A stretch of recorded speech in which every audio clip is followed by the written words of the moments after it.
Ladies and gentlemen, I'm Sam. Welcome back to another video. A video or a review I didn't think I'd actually end up doing at all on this channel. Last night I was just I had nothing to do really, so I decided let's just watch NXT. It was actually alright, and there was one big storyline which went on for the whole episode, and it had me using lots of theories, questions, and I was hoping for answers. Thankfully, we did get an answer. Obviously, as you can see, Roxanne Perez had her match against Mandy Rose, but there was one person who I started to believe halfway through the show it was her, but no, actually, I thought quite a few people. I gave reasons for quite a few people as well, but let's stop me waffling and gabbling, whatever. And let's talk about NXT, which, yeah, this isn't going to be all the time. It's only because I had nothing to do, and that was actually quite a good episode. So for starters, I joined in on when I saw Roxanne Perez was on the ground in the car park, and she'd been attacked. Cora was there helping her. There was a medical team helping her. And at that point, I was like, right, so Cora, possibly. Nikita, possibly. Lash, possibly. Indy, possibly.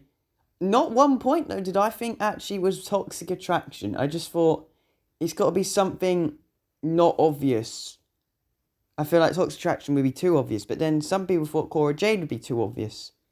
I didn't think it'd be too obvious to Cora because of the fact they won the tag titles last week. But we get to the continuing through the show, and we have Cora Jade blaming Toxic Attraction, calling them, well, idiots in a worse way. And yeah, at that point I started to think, okay, maybe Cora did do it. The thing that then completely got me and pulled me in, and then I really thought it was Cora, when she came out and she said that she would take the opportunity because Roxanne couldn't. And at that point I was like, okay, yeah, Cora's done it. But it was actually very good, like how they did it. However, there are some bits that I'm not very happy with. So I'll talk about that bit for the first half of this first half of this. I actually cannot speak because I didn't sleep much, because NXT went on for quite a while because it overran. So obviously it started to show Roxanne Perez was attacked, and then we didn't know if she was actually going to be in the main event match. Mandy Rose was accused also by Mackenzie Mitchell, and it just didn't seem like they did it, and in the end they didn't do it. We got to the main event, and Mandy Rose cut a promo, told the fans to shut up when they were shouting Mandy. I think the fans also said shut up, and then the other fans said let her talk, which was quite funny. And then Cora Jade's music hit, and she wanted to face Mandy. I was like, oh, okay, right, really? Right, it's gonna Cora then. Roxanne Perez though then came out. I didn't expect Roxanne to actually come back out, and then I thought maybe Cora was just gonna attack her again. But she waited. She did waited for the perfect time to attack her. I'm interested to see what they do next week.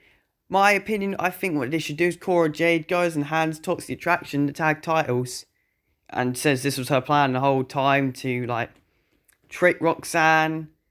But I feel like Cora, it would shock me, but if Cora actually didn't attack Roxanne in the parking lot, and the reason Cora attacked her in the match was because maybe she was trying to, but she's going to probably say, I'll try to protect Roxanne from herself. It was quite funny actually, the skateboard broke in half, so Cora didn't really care. She just started whacking Roxanne with the one half of the skateboard. But talk about the match. The match was quite decent. I didn't at all think Roxanne Perez was going to win. I had a big thought that Cora Jade was going to pick up a title and clock Roxanne on the head. And when that happened, I was like, right, so I'm going to try and predict the lottery numbers now. Obviously, I'm not actually going to do that because it's a stupid idea. But it was 20 seconds before it happened, and I just said it because I was watching it on a live stream, and yeah, boom, it happened. I was still shocked. I didn't actually see them going with it completely.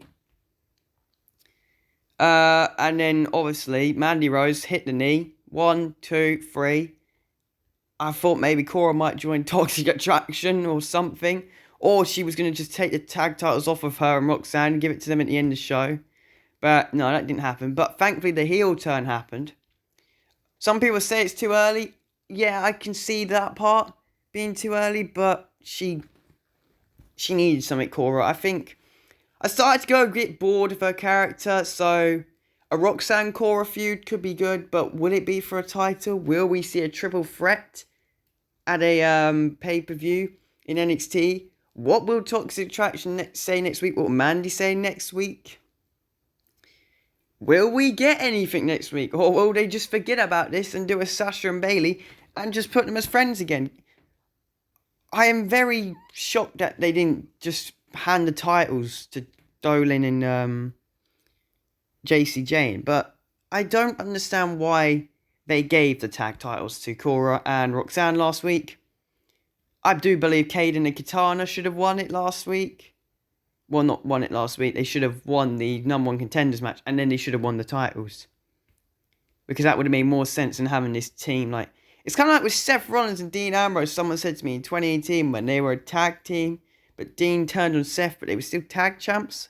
I can't actually remember what happened after it. If they just relinquished the tag titles. But I'm excited to see what Cora does now. She's a heel. Roxanne is very much loved by all the NXT crowd. There was a huge pop when she came out. Yeah, Cora as a heel, I'm happy to see this. I'm ready to see where they're gonna go with this. Some people are just not happy, but I'm gonna give it a chance. Cora did need something. Whether they'll put the title on Cora Jade and Mandy Rose and Gigi and Jacy will go up to SmackDown would make sense because I do believe SmackDown needs some more female superstars. Or female wrestlers. I don't know why I said superstars. I'm not flipping Vince McMahon. God damn it, I'm not Vince. I can't do a Vince impression. No, I'm going to have to cut that out. I probably won't even cut it out. Or maybe go to Raw. I feel like Mandy Rose versus Face Bianca could be interesting. Mandy versus Liv. There is a past between them. There's history between them, that's the word. So you could go that route and Sonya tries to screw Liv. Or Sonya tries to screw Mandy and you bring that story back. I'm sure Mandy will eventually go back up to the main roster. And they have to take Gigi and Jacy with her. It just wouldn't make any sense. But it's WWE, so they could just ruin it for everyone again. I wouldn't mind seeing Mandy Rose fight Liv. I am worried about Liv Morgan versus Ronda Rousey. Very worried about that. But we will talk about that on my SmackDown review, which will be coming on Friday, as long as everything goes to plan. But yeah, this episode was really me just talking about the Cora Jade heel turn, because I wasn't invested in much in the episode, but I'll go through a quick summary of what else happened. Tony D'Angelo's men beat Edris, Alifim, Malik Blake, whatever. I can't remember their name. I didn't even watch that bit. I just knew about that. I did, however, just watch Indy Hartwell versus Lash Legend. I was impressed by Indy. I think it was decent. I enjoyed it. There were some bits which were a bit, I don't know, rookie. But I think that's the first time they fought each other. Or I haven't really watched NXT that much, so but I guess that's the first time I've seen them fight each other. Indy was someone I had a theory would attack Roxanne because I thought that one would make more sense. Indy goes after Mandy. She didn't really. Indy should be maybe champion. I don't know. we'll see where this is going to go. But India Hartwell beats Lash Legend because of Alba Fire's distraction. She appeared with a basketball. I'm alright with it. I'm alright with it. I mean, it distracted Indy as well, so it wasn't like Indy won just because of that, because Indy also got distracted.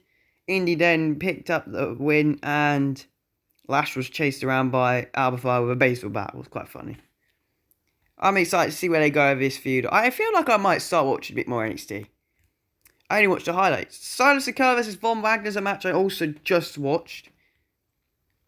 It was alright. I really like Solo Sikoa. I really like his moveset. I like all his attacks. It's great. And why a double count out? I mean, yes, okay, they fought through the whole arena apparently, but why? Just have someone win it. Solo Sikoa should be in the main roster by now. I'm sorry. But yeah, we had then I'm calling him Jordan Devlin. I don't know, JD McDowan. I cannot speak. He just came out and interrupted Cameron Grimes. That was a decent promo by Cameron Grimes. He didn't really turn heel, Cameron Grimes. I thought maybe this was a heel promo moment, but he didn't turn heel. He didn't even give an excuse. He even told the fans he wasn't robbed. The fans are seeing you were robbed, and he was like, no, I wasn't robbed. So I don't know where they're going, Cameron Grimes, unless they're going to turn Braun heel. It could be interesting that Cameron Grimes I thought was really going to be heel, but he's not. Then we had Giovanni, whatever his name, again. He beat Apollo Crews due to Zion Quinn literally assisting him. Apollo, I thought he'd do really well in NXT, and I feel like he should maybe be challenging Bron Breakker. Yeah, no, it's disappointing, because I'm a big Apollo fan. Maybe this feud with Zion Quinn will go well, I'm not sure though. Tatum Paxley defeated Caden Carter. I also watched that match about 20 minutes ago. Decent match. I'm a big fan actually of Tatum Paxley. I'm liking the Ivy Nile and Tatum Paxley, their friendship or work friends, whatever you want to call them. I can really see them, Tatum, doing well now in Diamond Mine, hopefully. Another quick thing, Roderick Strong's facing Damon Kemp next week. I think Damon Kemp will win, and that'll be then Roderick Strong. I think he'll be going to AEW. And yeah. So that was all I actually saw from NXT, or the highlights I got. Cora Jade turning heel, though, is obviously the big highlight. Roxanne Perez has got to do a great promo next week. Cora's got to do a great promo. There'll probably be a big brawl. Will I watch NXT next week? I probably will, just to see where this is going to go. It's hooked me on, so I want to see what happens. But yeah, it's been a bit of a different video today, but thank you for watching. Yeah. I'll see you hopefully on Friday. Bye for now.